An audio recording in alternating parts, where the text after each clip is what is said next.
Voilà, bonjour à tous, merci à tous d'être présents ce matin. Donc effectivement, comme Tavala l'a souligné, donc je vais faire une présentation plutôt en fait du service public de déchets verts, parce qu'on est une collectivité, hein, on est soumis à des réglementations, hein, donc c'est vrai que cette présentation va être axée vraiment sur la gestion des déchets verts au sein d'une collectivité, hein.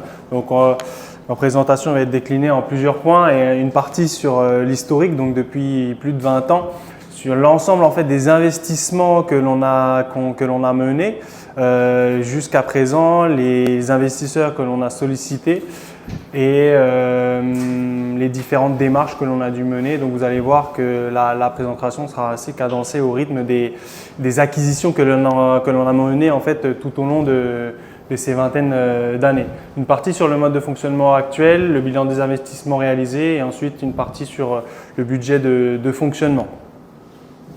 Donc tout d'abord, il faut savoir que la commune de Taptopoatea est dirigée par Tawana Thomas Moutam depuis 1997.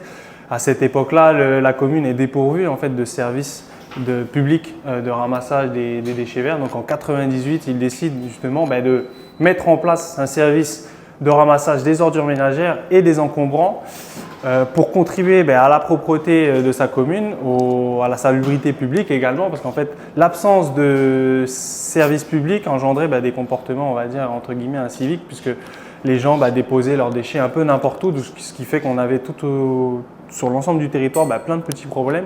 Donc l'idée c'était de regrouper en fait sur des dépotoirs centralisés. Et comme je vous le disais, ça implique du coup une organisation administrative parce qu'on est soumis à des réglementations. Ce qui fait qu'à l'époque, on avait une redevance, le conseil municipal a instauré une redevance de 10 000 francs par an. Et ça c'est typique des collectivités, pour pouvoir encaisser ces recettes, on est obligé de créer une régie de recettes et de nommer un régisseur assermenté pour encaisser cette recette. Sans cela, on ne peut pas recevoir de l'argent de la part de la population.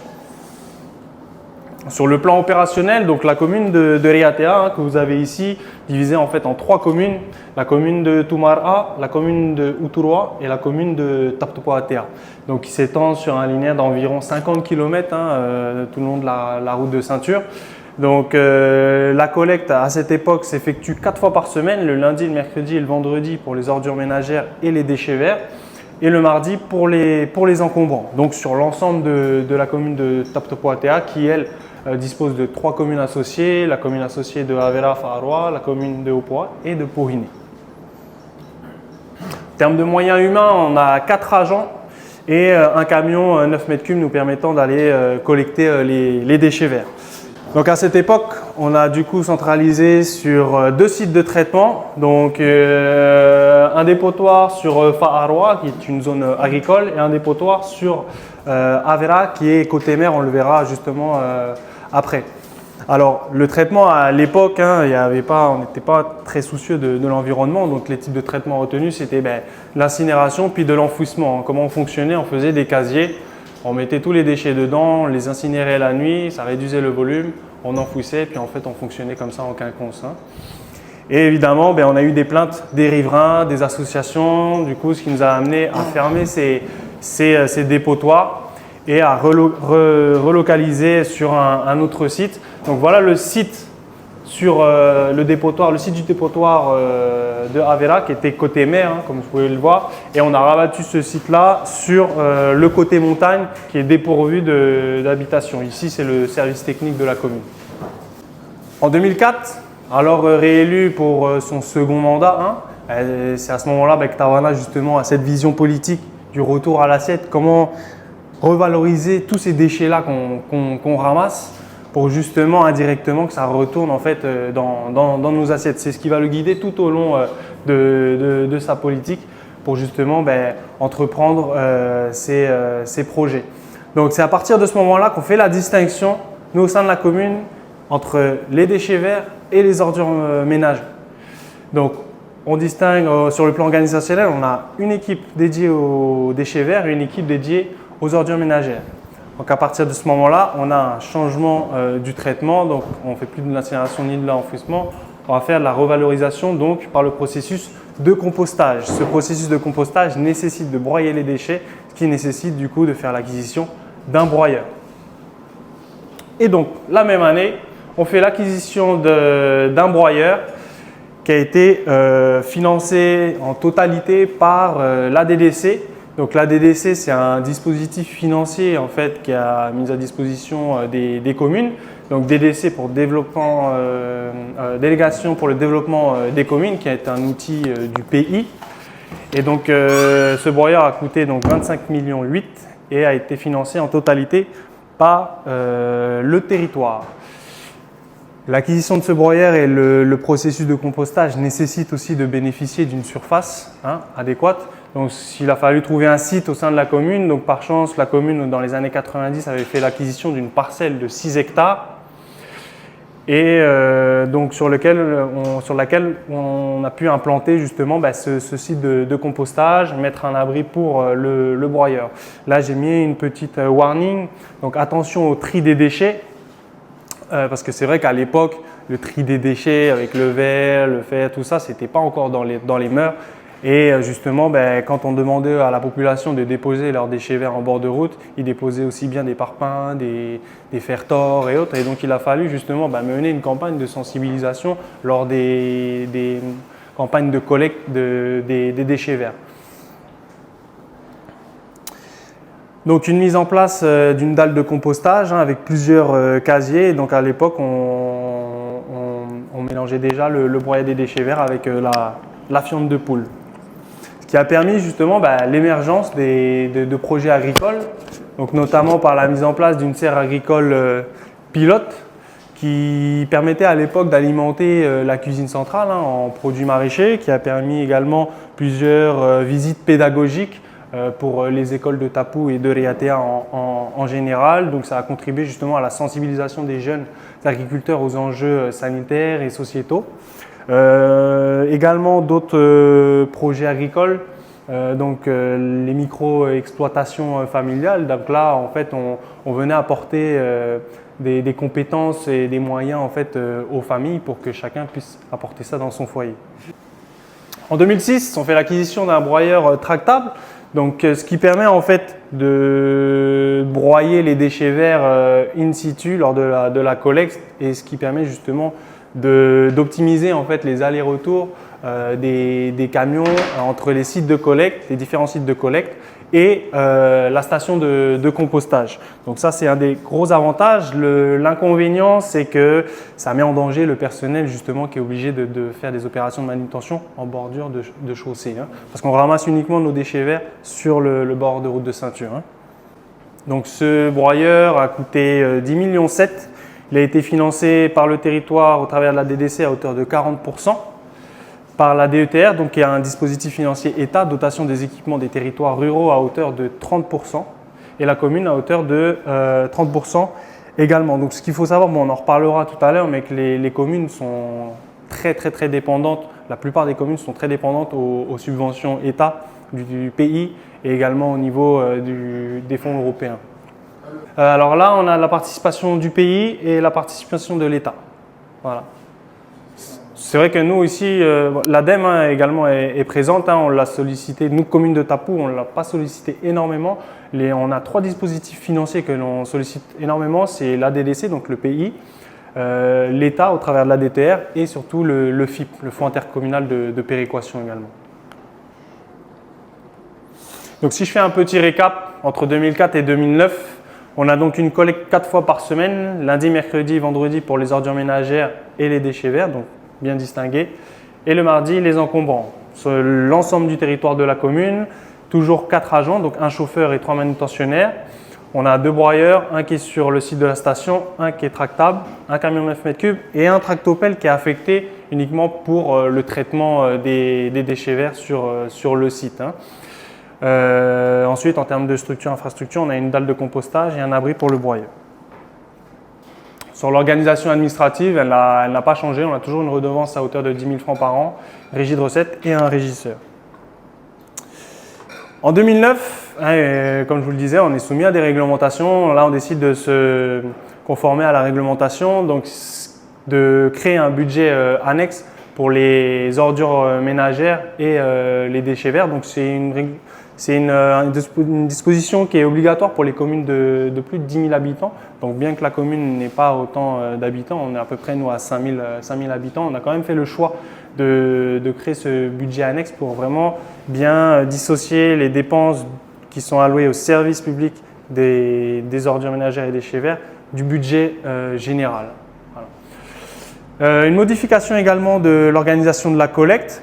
Donc on s'est aperçu au fil du temps que sur l'ensemble du territoire, la production en déchets verts n'était pas la même. Donc notamment sur Opoa et Pohine, il y avait très peu de déchets verts, ce qui était quand même assez coûteux pour justement aller chercher sur l'ensemble du territoire, parce qu'il y a quand même 50 km à parcourir, donc 100 en aller-retour. Donc on a décidé justement de se réduire le périmètre de collecte pour les ordures ménagères et déchets verts, donc à 3 fois par semaine pour la commune de Havera. Le jeudi, les encombrants. Sur Opoa et Pohine, le mardi, seulement les ordures ménagères et les encombrants. Donc forcément, en termes d'équité, et étant donné que le service public n'est pas le même sur l'ensemble du territoire de la commune, on a modifié notre tarification. Donc pour la commune de Havera Faharoa, une tarification de 12 000 francs par an. Et pour Opoa et Pohine, une tarification de 3 000 francs par an. En 2010, il y a une décision du conseil municipal d'optimiser et de rendre plus productif le processus de compostage et de se mettre en conformité également avec les textes réglementaires, parce que ce genre la station de compostage nécessite d'avoir des autorisations de la part de la direction de l'environnement. Donc à partir de ce moment-là, en 2010, on a sollicité un bureau d'études à la fois pour le dimensionnement des structures à mettre en place et également pour constituer le dossier de demande d'exploitation au titre des ICPE. Les ICPE, ce sont les installations classées pour l'environnement. Pour ce type d'installation, on est obligé d'avoir l'aval de la DIREN. Également une demande de permis de construire et puis évidemment pour financer ce projet-là, faire une demande de financement auprès du territoire. En 2010, on fait également l'acquisition d'un retourneur d'andins, ce qui permet justement d'aérer et d'homogénéiser les différents andins. Donc cette acquisition a coûté 8,7 millions pour une participation de 50% par l'ADDC et une participation de 30% pour la DETR, donc dispositif État. Donc là, je fais un récap entre 2009 et 2012.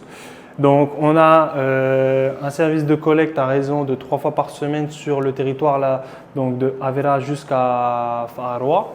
Et ici sur Opoa Pohine, donc uniquement pour les ordures ménagères et les encombrants. Donc en termes de moyens humains, on a toujours 4 agents, 2 broyeurs, un camion, un retourneur d'andins, ça c'est la nouveauté sur ce créneau, et toujours un tractopelle. En termes de structure, on a toujours une dalle et un abri pour le broyeur. Sur le plan administratif, donc comme je vous le disais, on a créé du coup un budget annexe ordures ménagères et déchets verts et une redevance qui est de 12 000 francs pour Havera Faharoa et 3 000 francs pour Opoa Pohine. Et donc en 2012 vient la création justement de la Comcom Hawaii, communauté de communes de Hawaï, donc sur laquelle on transfère la compétence de la collecte et du traitement des ordures ménagères à cette communauté de communes. Donc la commune n'a plus en charge cette compétence. On s'est uniquement focalisé sur la compétence collecte et traitement des déchets verts, ce qui a induit justement par derrière la création du SPIC des déchets verts. Donc le SPIC, c'est un service public industriel et commercial. Et à partir de ce moment-là, on a ouvert un budget annexe donc uniquement dédié aux déchets verts, la modification de la redevance à hauteur de 3 000 francs par an. Et comme je vous le disais, la création en fait, de ce SPIC induit la mise en place forcément d'un conseil d'exploitation du SPIC déchets verts, la nomination d'un directeur SPIC déchets verts qui est Materia et la mise en place d'un règlement du service qui lui vient régir justement l'organisation et le fonctionnement du service public du déchet vert. Donc notamment vous allez retrouver dedans le périmètre de collecte, le nombre de collectes et la tarification également. En 2012, une autre acquisition d'un broyeur tractable en remplacement en fait, de l'ancien broyeur qui était devenu inutilisable. Cette acquisition a coûté 6,7 millions et on a sollicité du coup la DDC à hauteur de 60% et la commune a participé à hauteur de 40%. En 2013, on fait l'acquisition d'un cribleur. En fait, le cribleur, lui, sert justement à obtenir un compost plus fin parce qu'on a eu une évolution de la demande auprès des agriculteurs qui voulaient justement un produit fini autre que le produit grossier qu'on pouvait fournir à l'époque. Donc, on s'est adapté à la demande des agriculteurs par l'acquisition de ce cribleur qui a coûté 12 millions et qui a été financé par l'État à hauteur de 80%.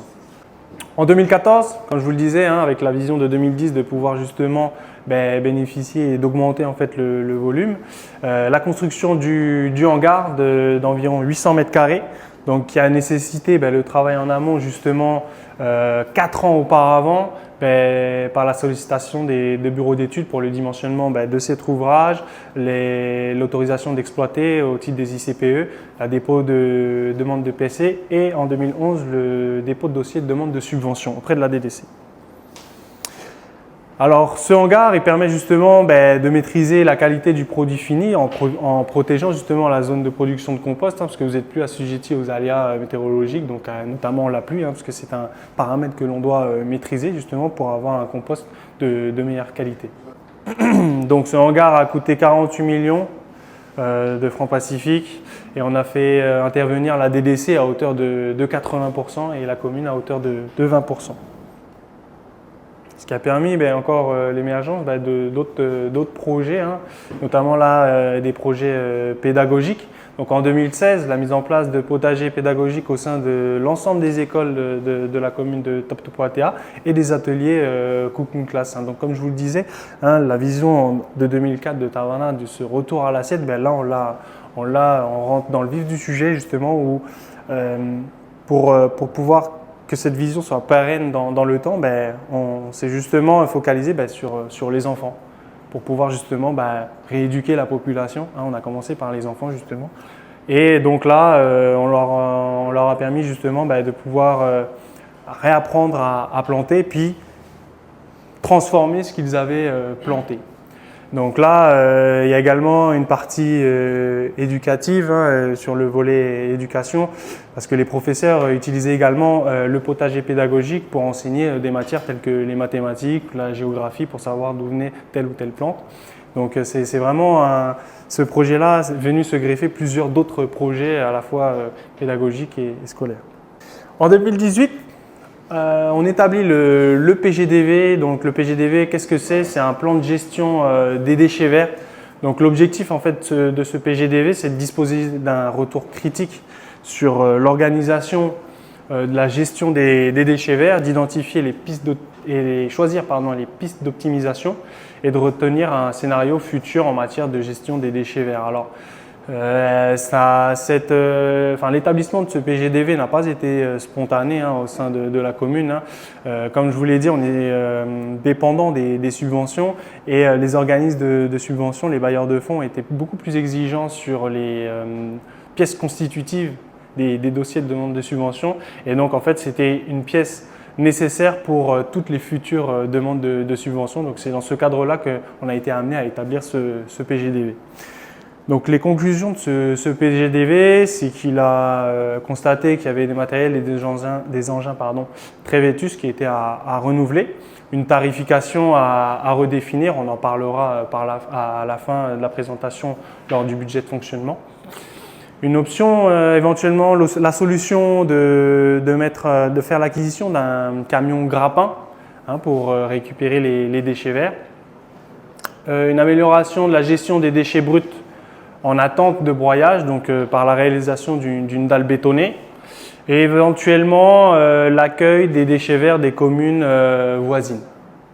En 2019, avec l'activité grandissante du service, on a décidé de faire l'acquisition d'un tractopelle qui est dédié uniquement au service des déchets verts. Donc là, comme ça, on n'est plus assujetti aux aux différents chantiers parce que la commune de Taptopatea fait énormément de chantiers en régie et du coup, comme avant c'était un tractopelle mutualisé au sein des services techniques, ben là on a décidé justement de se doter d'un tractopelle uniquement pour le service des déchets verts.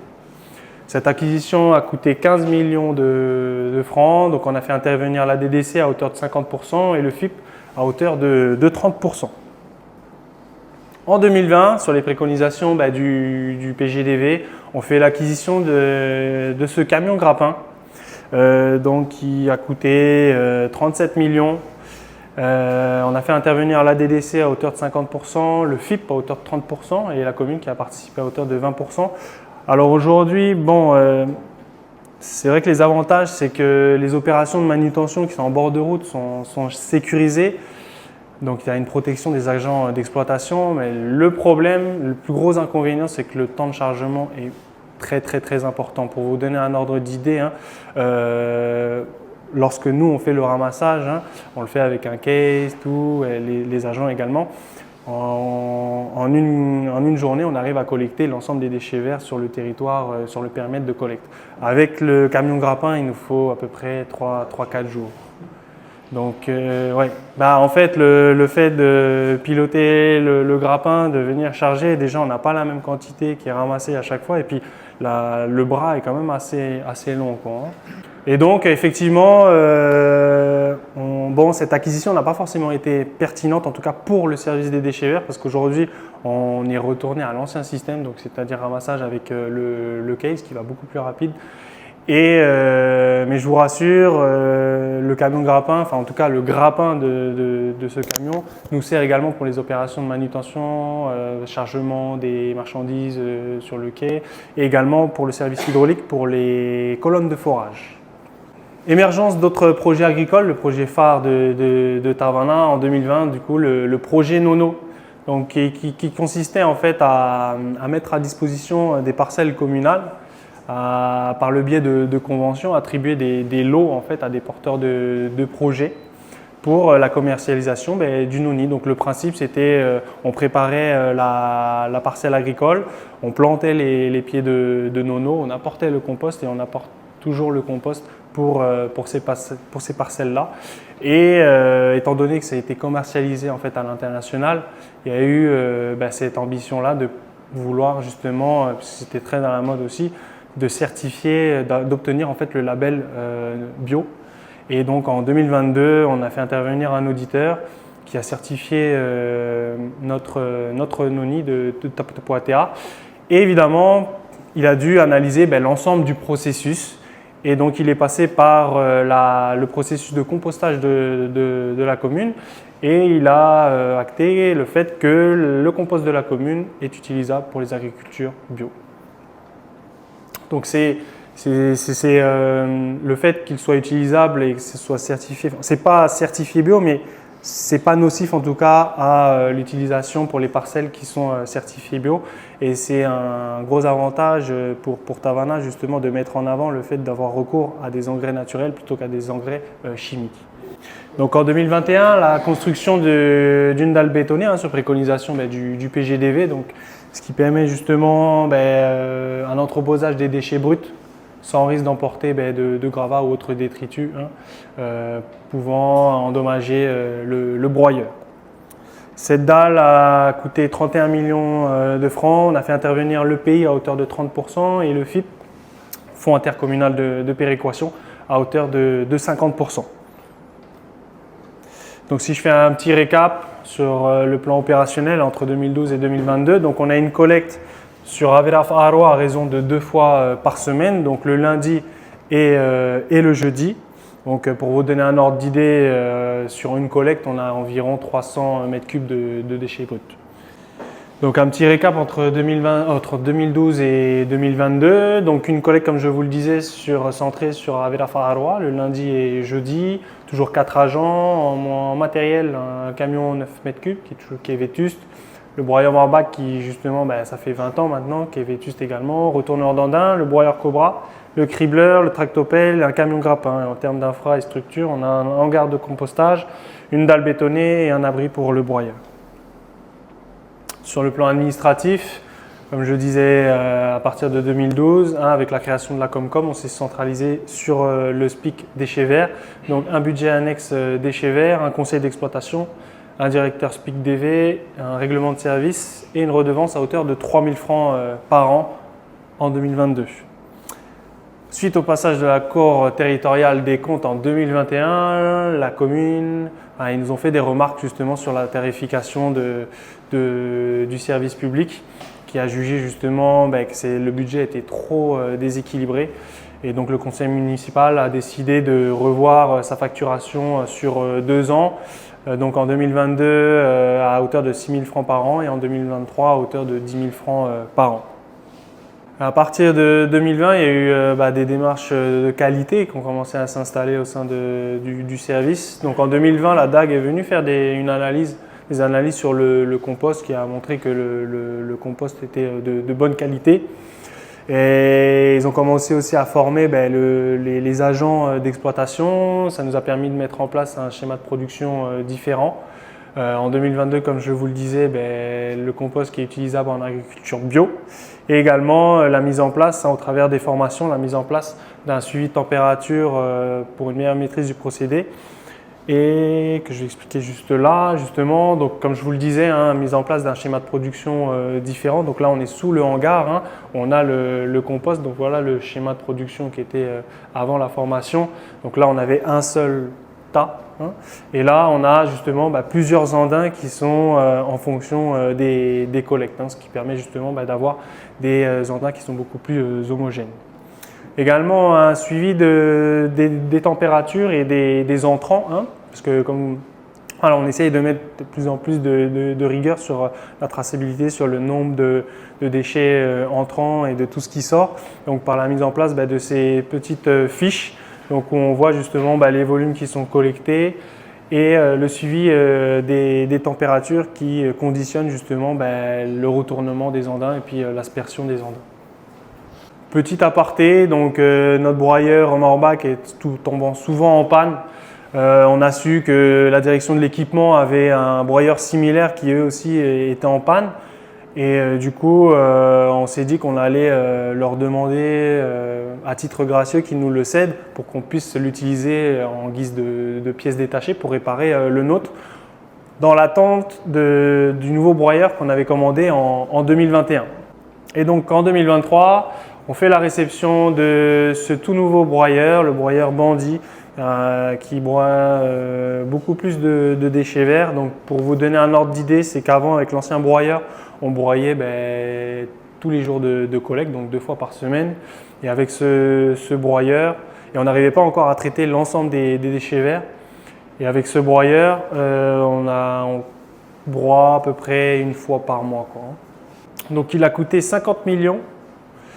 On a fait intervenir le pays au travers de la DDC à hauteur de 40% et l'Union européenne à travers d'un fonds européen par le biais du projet Protège, donc à hauteur de 40%. Pardon.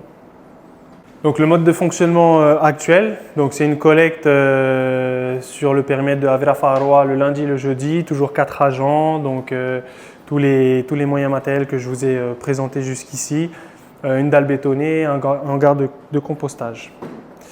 Sur le plan administratif, donc ça n'a pas changé, mis à part la tarification qui a été augmentée à hauteur de 10 000 francs par an. Ici, vous avez une vue aérienne de la station de compostage qui se situe juste ici. Vous avez le hangar à compostage, la dalle bétonnée de 800 m² qui permet l'entreposage des déchets bruts qui arrivent. Donc ici, vous avez la route de ceinture. Donc nos camions de collecte arrivent par ici, ils déchargent à cet endroit et le broyeur, on sort le broyeur qui est juste en dessous du hangar, on broie les déchets verts ici et ensuite les andins sont juste ici. On va faire maintenant un petit bilan des investissements qui ont été réalisés depuis plus de 20 ans maintenant, donc pour un total de 246 millions. Donc on a sollicité l'intervention du pays au travers de la DDC à hauteur de 54% pour un montant de 133 millions environ.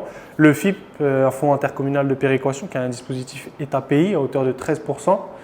Le projet Protège à hauteur de 8%, l'État à hauteur de 6% et une participation communale sur l'ensemble à hauteur d'environ de 20%. Donc ce tableau pour vous montrer que, comme je vous le disais auparavant, que la commune et l'ensemble, quasi-totalité des communes sont dépendantes des subventions et on compte justement sur le soutien financier du territoire et de l'État pour mettre en place l'ensemble des projets de la commune. Petit point sur le budget de fonctionnement. Donc là, au niveau des dépenses, donc comme vous le voyez, je ne vais pas décrire ligne par ligne, mais en budget sur les dépenses, on est à 18,6 millions et le poste de dépense le plus important sur le service, c'est bien évidemment la masse salariale à hauteur de 13 millions de francs. Et maintenant, si on fait un retour sur les recettes, budget de fonctionnement, sur une année, on est à 4,3 millions. Donc là, c'était l'année 2023 de mémoire. Donc en recettes, on a deux postes de recettes. Donc la vente de compost à hauteur de 1,9 million et la redevance à hauteur de 2,4 millions. Donc à la vue de ces chiffres, on voit tout de suite que ce service public est déficitaire d'environ 14 millions et que nous sommes obligés de solliciter le budget général de la commune pour pouvoir subventionner le budget annexe des déchets verts et pouvoir équilibrer en fait ce budget. Donc si on avait la volonté, si on écoutait simplement notre directeur financier, il faudrait augmenter la redevance à hauteur de 40 000 francs par an. Alors déjà qu'on a du mal avec 10 000 francs par an, si on devait monter à 40 000 francs par an, l'acceptabilité sociale, là, ça serait un peu compliqué. Et là, si on mettait en place cette mesure, après voilà, ça c'est d'ordre politique, mais je pense qu'on viendrait 20 ans en arrière où les gens vont prendre la paix, brûler chez eux. Donc, ce n'est pas l'optique de la commune. L'optique de la commune, c'est d'inscrire sa population dans un cercle vertueux, de leur faire comprendre qu'en déposant leurs déchets en bord de route, ils participent également à la revalorisation de ces déchets et à l'émergence de tous les projets agricoles qui sont soutenus par la commune. J'ai terminé ma présentation. Du coup, je vous remercie de l'attention que vous avez portée à cette présentation. On va enchaîner avec On va présenter un film qu'on a résumé un peu de ce que nous avons fait pendant les 10 dernières années. Quelle est l'utilité de ce compost dans les écoles? Quelles sont les fins sur les tombées?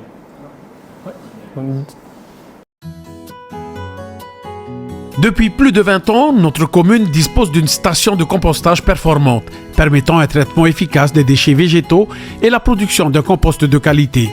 Ce compost est bien plus qu'un simple produit de recyclage. Il est distribué gratuitement aux écoles de Raiatea, mais aussi aux agriculteurs, des porteurs de projets, des associations, les confessions religieuses et des établissements scolaires de Raiatea et des îles avoisinantes. Support pédagogique pour les élèves, ressources agricoles pour les familles et outils de sensibilisation pour tous, il favorise l'autonomie alimentaire, soutien pratique agroécologique et contribue à une alimentation saine et locale. En combinant écologie, éducation et santé publique, l'atelier de compostage devient un véritable levier de transformation durable au service de toute la collectivité. Depuis 2016, la commune de Takutapuatea a généralisé les potagers pédagogiques dans toutes les écoles primaires. Ces espaces permettent aux élèves de découvrir de manière concrète l'agroécologie, la biodiversité et une alimentation saine et locale. En participant activement à la plantation, à la récolte et à la cuisine des produits issus des potagers, les enfants deviennent plus réceptifs à l'idée de consommer ce qu'ils ont eux-mêmes cultivé. Cette implication renforce leur compréhension des enjeux alimentaires et favorise l'adoption de comportements durables. Le concours du potager à l'assiette a illustré cette dynamique en réunissant culture et cuisine autour de projets concrets. Pour accompagner cette démarche, la commune fournit gratuitement du compost aux établissements scolaires, affirmant ainsi son engagement en faveur d'une éducation à l'environnement et à la santé au service des jeunes générations. Grâce au soutien financier de la Caisse de prévoyance sociale, les cooking classes sont désormais pleinement intégrées au parcours éducatif des élèves dans les écoles de Takutapuatea. Ces ateliers, organisés dans des espaces entièrement équipés, permettent aux enfants d'apprendre les bases d'une alimentation équilibrée et de mieux comprendre les impacts de produits transformés sur leur santé. En cuisinant les récoltes issues de potagers pédagogiques ou des produits de l'agriculture locale, les élèves développent leur souveraineté alimentaire tout en valorisant les ressources de leur île. Ils se réapproprient également leur patrimoine culinaire dans une démarche durable, respectueuse de l'environnement et ancrée dans leur culture. Ce dispositif éducatif contribue ainsi à former des citoyens plus conscients, autonomes et responsables face aux enjeux alimentaires d'aujourd'hui et de demain. Avec l'appui technique de la Chambre de l'agriculture et de la pêche lagonaire en Polynésie, la commune a mis en place la distribution de kits potagers familiaux. Ces kits permettent aux foyers de cultiver leurs propres fruits et légumes, réduisant leur dépendance aux produits importés.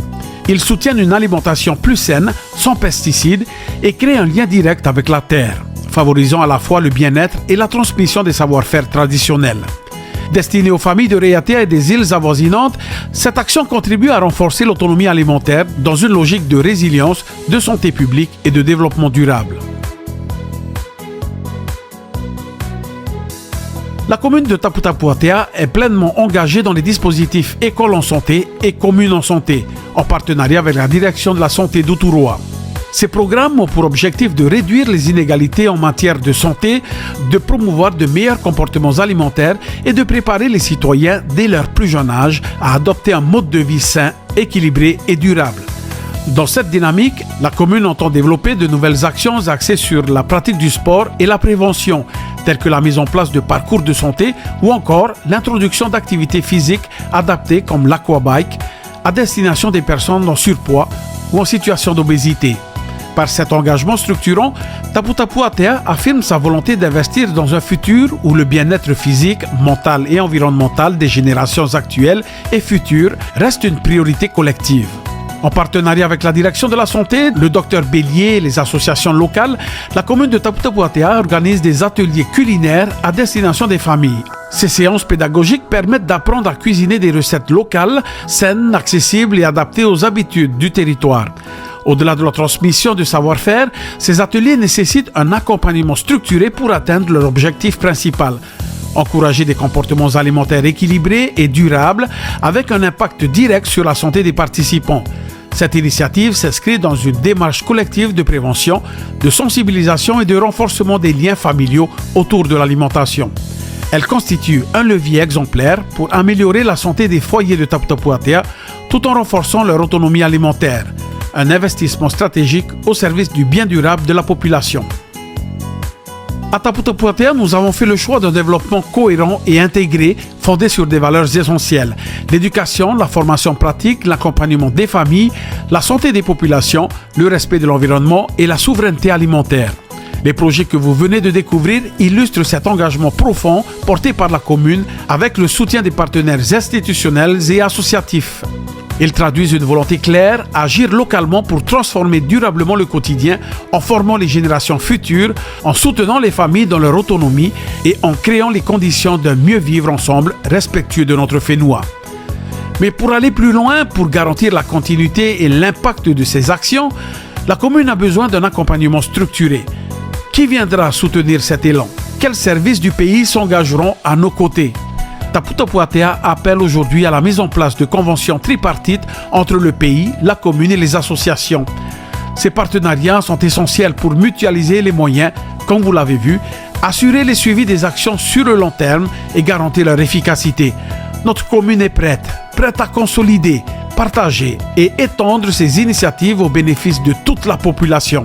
Ensemble, construisons un avenir plus sain, plus solidaire, plus durable et pleinement ancré dans notre identité polynésienne. Maroun Maitei pour l'intérêt que vous porterez à cet appel.